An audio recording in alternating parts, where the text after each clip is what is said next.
Kanye West is stirring up trouble again, causing quite a stir, especially for his ex, Kim Kardashian. So it's looking like Diddy is not the only one who was going down in this current hot mess that he found himself in, because some of his closest friends and allies are allegedly going down with him. People are saying Kim Kardashian was so common at Diddy's FOs that she was treated as VIP, and even going as far as saying she was like Ghislaine Maxwell in the Diddy case. You know, like helping to get kids to join the parties.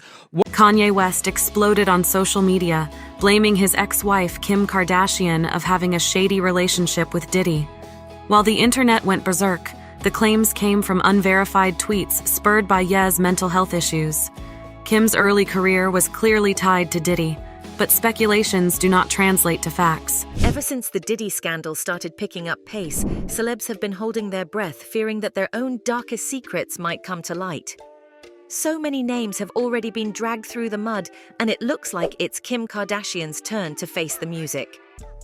Believe it or not, a few months ago, if you'd told someone that the most common words used to describe Diddy would be rapist, sex trafficker, or pedophile, people would have called you crazy.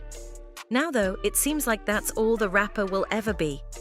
From one of the biggest names in rap to a sex-driven pervert that should be thrown behind bars, he's had a bumpy fall from grace.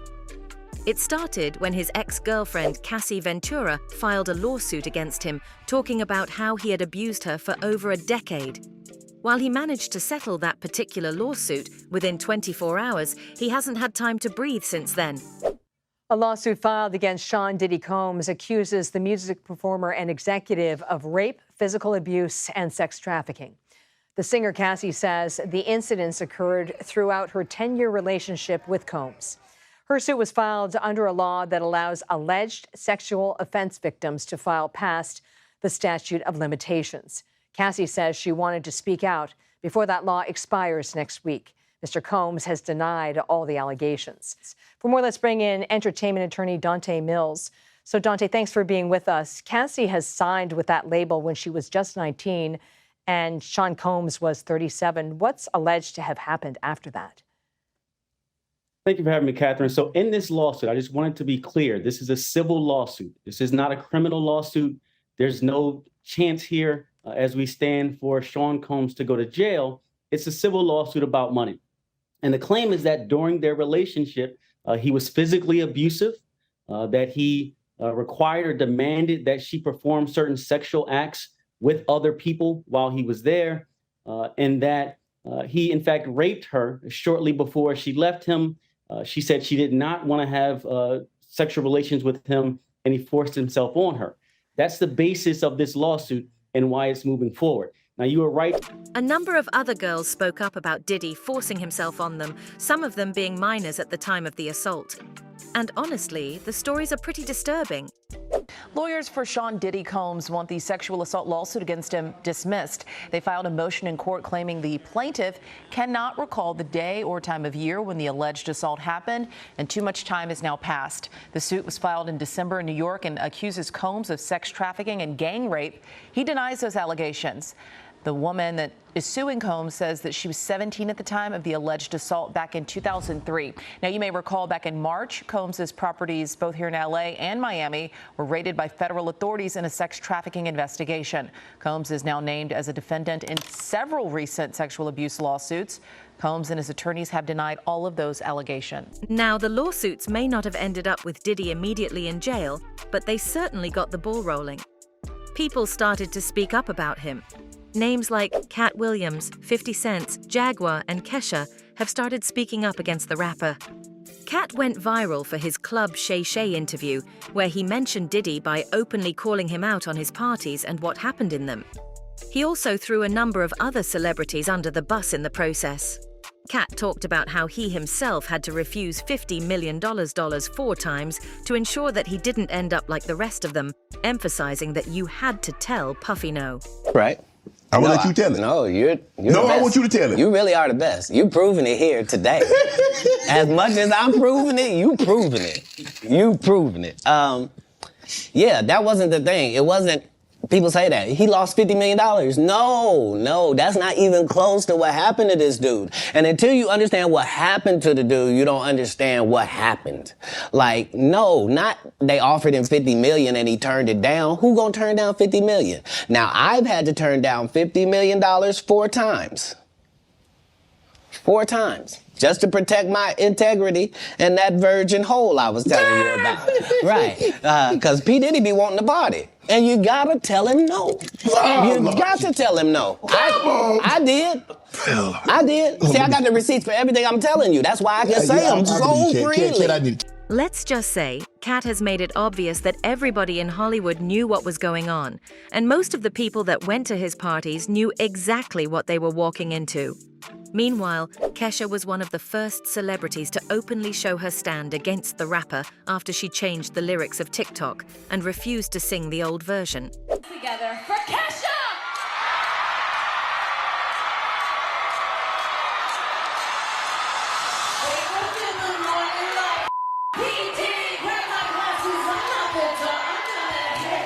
Ex-bodyguard Gene Deal, who's being bashed by haters, refused to back down and spoke up against all the accusations and hatred against him and what it was really like to work under the infamous Diddy. It was not the Puffy we know back then. All this came when he started moving out to California, when he moved out to California and started dealing with certain people, getting record deals, 10 million here.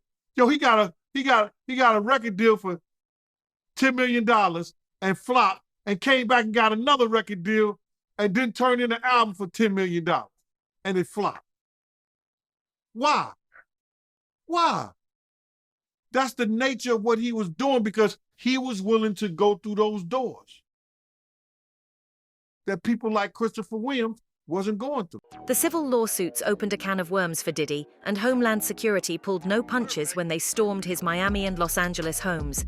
They were allegedly looking for incriminating videotapes and other evidence. So that federal investigators have subpoenaed a number of companies tied to Diddy, including charter jet companies, home security companies, computer companies, things that Diddy has in his possession that they think will help them crack the case and help them surface evidence to implicate him in a crime. That's what they're trying to do here, right? In the meantime, Diddy has been off the radar in silence. Authorities confirmed that the sex trafficking accusations and lawsuits played a huge role in ensuring that legal action was taken. The feds raided 2 of Combs' mansions situated in Miami and Los Angeles, and there might be more depending on the circumstances and Diddy's cooperation. A lot has happened in the Diddy saga over the course of the week. Let's start from the beginning. On Monday, federal agents for Homeland Security raided 2 of Diddy's properties, one in LA and one in Miami, and they both happened at the exact same time. And yes, they were equally as dramatic. The one in Los Angeles was being filmed by helicopters up in the sky. You could see agents storming into his house with guns raised and guns blazing, basically. They brought out all sorts of people from the home, including 2 of his own children. His adult sons, Justin and King Combs, were brought out in handcuffs. They were thrown on the grass, and they were detained for a while as the agents went in, stormed the place, ransacked it, and collected a bunch of evidence. On the other hand, video footage of the mansions after the raid shows that the feds left no stone unturned, and every possible piece of evidence was collected, including alleged video footage of the rapper's infamous parties and everyone involved. Got some video of the aftermath of his home, and you can see just how badly torn up the place was. They opened safes, they ripped open drawers, they took electronics with them, including computer parts, computer equipment. The feds were clearly looking for any and everything they could get their hands on, and they took it all with them. Meanwhile, in Miami, where Diddy has another home on Star Island, a raid was going on there as well. We haven't gotten quite as much footage from that raid, but we do know that the feds came by land, by sky, and also by sea. There's a boat that pulled up on a dock right next to Diddy's home, and they stormed the place there too. Presumably did the exact same thing as they did in LA, taking evidence, taking names, etc. More information is yet to be revealed, but people are hoping that they'll get a list of all who willingly indulged in Diddy's freak-offs and the consequences they will face. People have also been deep diving into newly resurfaced clips from Diddy's past. Two of the most frequent names coming up right now are Usher and Justin Bieber.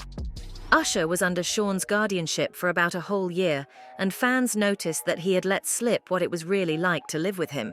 Justin once spent 48 hours with him, but some disturbing clips have surfaced reinforcing the belief that whatever Diddy is up to has been going on for a long time, and fans just missed all the signs dropped by celebs over the years. Old videos of Diddy are really creepy, given the fact that his multiple mansions were just raided by the feds for his involvement in a massive sex ring and sex trafficking operation. Justin, you ever seen the movie 48 Hours? Right now, he's having 48 hours with Diddy, him and his boy.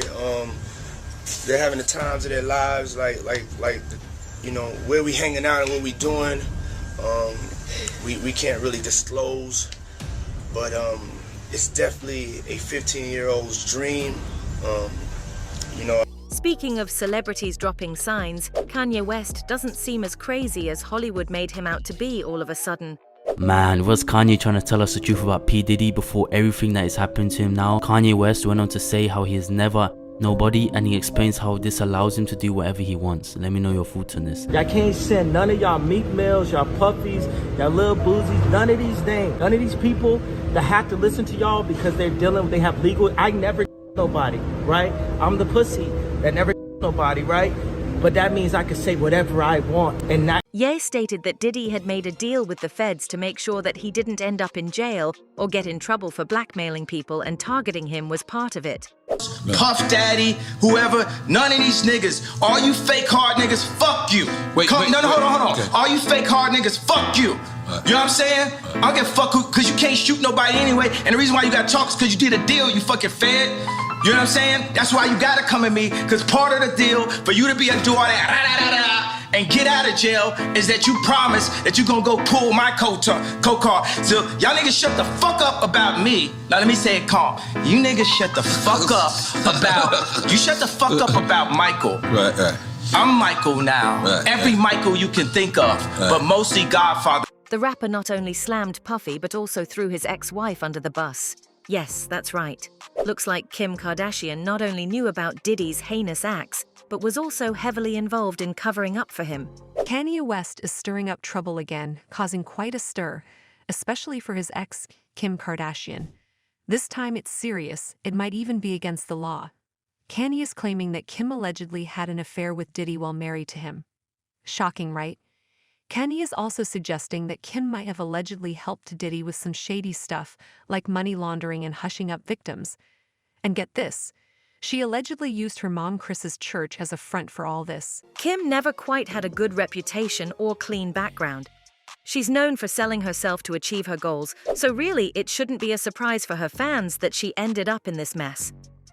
After all, if you wanted to meet high-profile people and not only gain popularity, but also stay at the top of the game in this industry, having a connection with Diddy was the way to go. According to the lawsuit filed by Lil Rod Jones, Mr. Combs was known for throwing the best parties. Affiliation with and/or sponsorship of Mr. Combs' sex trafficking parties garnered legitimacy and access to celebrities such as famous athletes, political figures, artists, musicians, and international. Kim was known to be pretty good friends with him, attending his 50th birthday party with her then husband Kanye, and taking pictures with him on Halloween.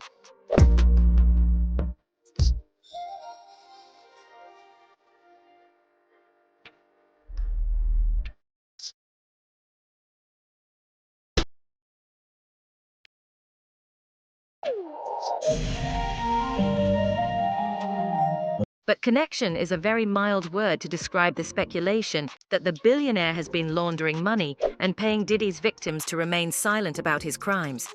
Turns out Kris Jenner makes all of her daughters give 10% of their income to a church. The church is run by none other than Lou Taylor. So Lou is allegedly Diddy's manager, and Diddy is asking Lou to pay off the victims to keep them quiet.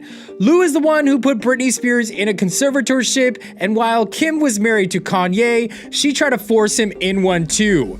And during these so-called conservatorships, the Guardian steals money from these celebrities and pays out victims through the church to make it seem like donations. And people think Kim is involved in the trafficking ring after her Balenciaga endorsement. Balenciaga was called out for advertising CP in their campaigns. Yeah. And if she thinks she did herself a favor by unfollowing Diddy 24 hours before the raid, or managed to distance herself from him, she couldn't be more wrong. In fact, that unfollow was one of the things that brought the most attention to their history together. Kim Kardashian is linked to the Diddy lawsuit. Yeah, Kim 24 hours before the raid unfollowed Diddy despite continuing to follow him even after the Cassie lawsuit was settled. And if that wasn't enough, what about Kanye West's suspiciously sudden fall from grace? After all, why was a world-famous rapper known for being a genius suddenly labeled as crazy, and then pushed out of the spotlight as if he wasn't the talk of the decade hardly a few months prior?